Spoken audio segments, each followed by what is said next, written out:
Okay, so hindi na tayo sa paligid dito. Hindi na tayo sa paan. So, hope na nanonood yung video ko. Then, try to answer. I try to answer. So, in your understanding in my discussion, what is pressure of relativism? Anyone? Volunteer. So,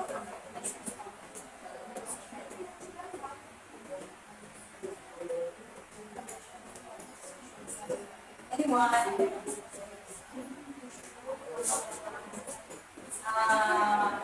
By Shaira. Relative. What is pressure for that? Ang pressure of relativism yung after kanina natin magagaling yung cross score. Instead of natin cross score, we can use that to look for like this score or that score or malaman kung ano ang result ng mga results. So, measure of relative position is tumutukoy siya sa relative standing ng mga estudyante or particular na estudyante compared with the other. So, we have three types of measure of relative position na na-start ko sa ano-ano ang mga yun?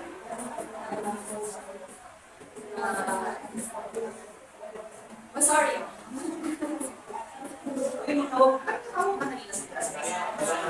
Kaya sa thinking of the tao. Kasi all of here,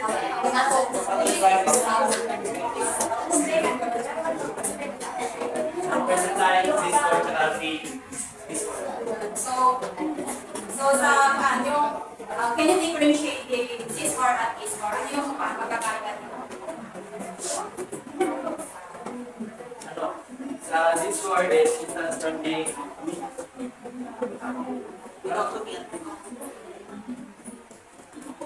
this score is distance from the and this score is standard deviation of the data. So ang pagkakaiba ng Z-score at A-score, ang Z-score is ang ginagamit is yung standard deviation niya is from 0, yung mean to 0. Then, from 0 to 1 to 3, yung standard deviation. Then, negative 1 hanggang negative 3, standard deviation natin. Then, ang T-score, ang ginagamit yung mean test, which is, ang mean niya is 50. So, yung standard deviation niya is mag-add lang ng 10. Which is, makikita mo din siya sa paano sa so, straight ng 0, straight ng 1 standard deviation. So, in interpreting assessment results, do we have to consider all the limitations of personal rank, C-score, at A-score? Yung mga limitations, yan naman sila sa alam. Ngayon,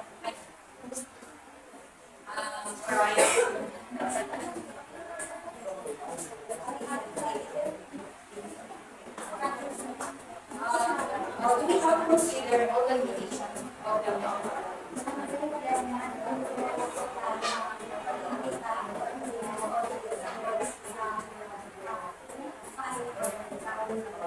So, dapat natin isaalang-alang yung mga limitations. Kasi pwede tayong magkamali pa, hindi natin i-consider yung mga limitations.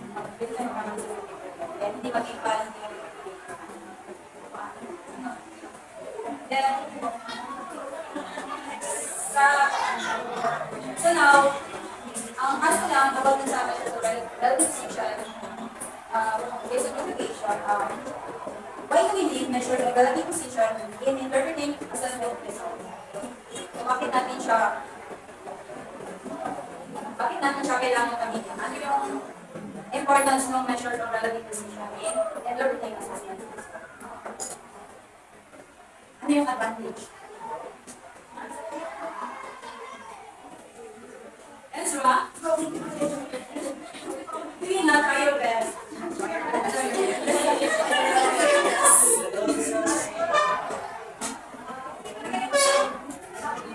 Ano yung important mong measures of relative position in sa pag-interpret ng assessment?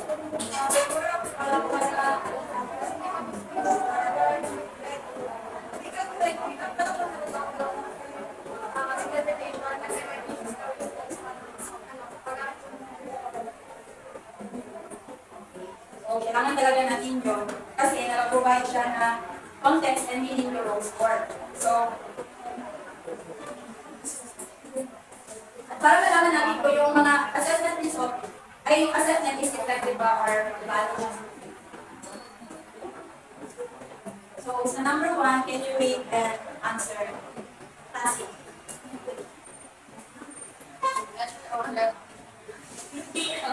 Measures relative positions of type of Answer mo. balls.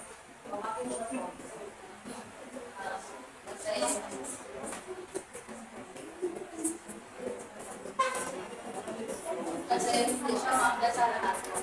Assessment.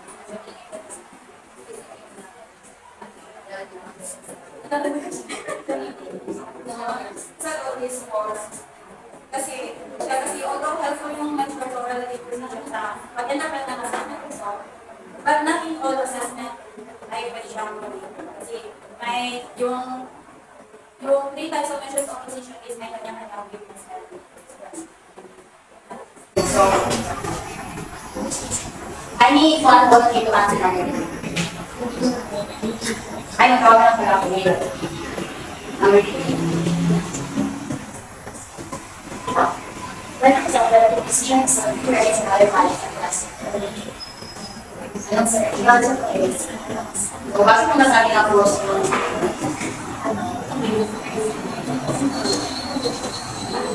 Sa the first one, relative position of this. Position of this. Yung nakasabi is partial difference na regards of this. Which means, pero yung measures of relativity is very limited. Other times, hindi naman kaya yung mga assessment. So, tama. So, ang measures of relative position is may differential factor type of score. So, for example na lang is yung row score versus yung z-score. Kasi yung row score, ang sinasabi niya lang is yung score mo, yung actual score. Tapos yung z-score, sinasabi niya yung row score mo is ilang standard deviation lang sa row. So, number 3, sorry ako, Lycell score is 2 standard deviation below the average. This means that Lycell score will indicate a strong performance. False siya. so bakit siya?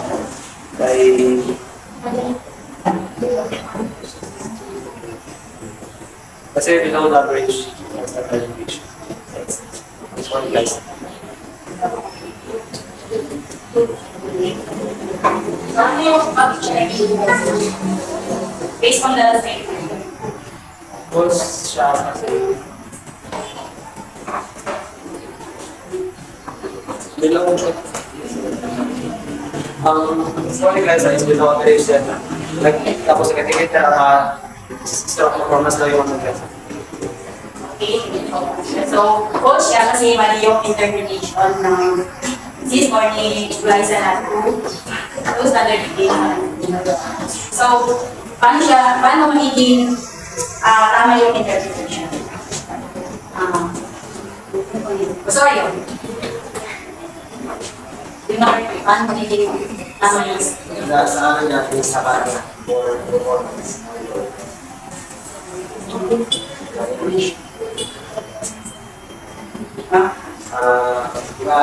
Nilang-realize mo yung standard deviation ng Lycell sa weak performance or performance.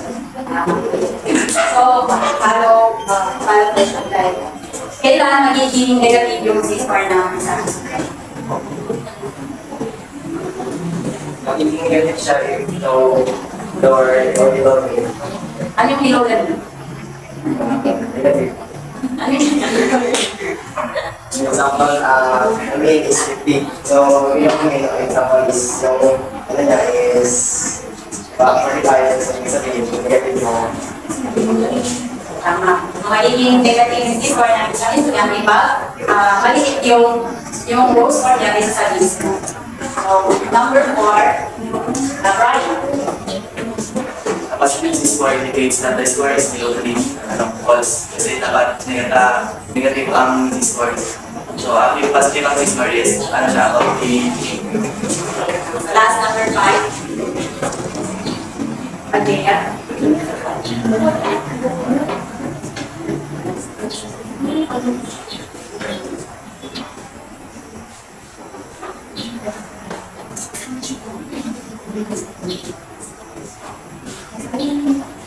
False. Bakit siya? Ay, kasi below mo siya, yung bigyan sa tama. Kasi yung pag 50, pababa, yung din para sa estudyante. So, this means na below siya sa average yung class. So, proceed tayo sa activity. Let's evaluate mo mag-program ng score. So, I need one volunteer na mag-program ng isang C-score, D-score, at my evaluation. Martinez. So, kahit isang D-score lang, at saka D-score.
So, ang score ng relation so parang ako yung D-score, ang pagkita is row score minus other mean over 8 divided by other relation. So, 25 minus 23.81 divided by 8.41 na division equal to 0.13. Then yung Z-score, ito na lang siya parang yung Z-score.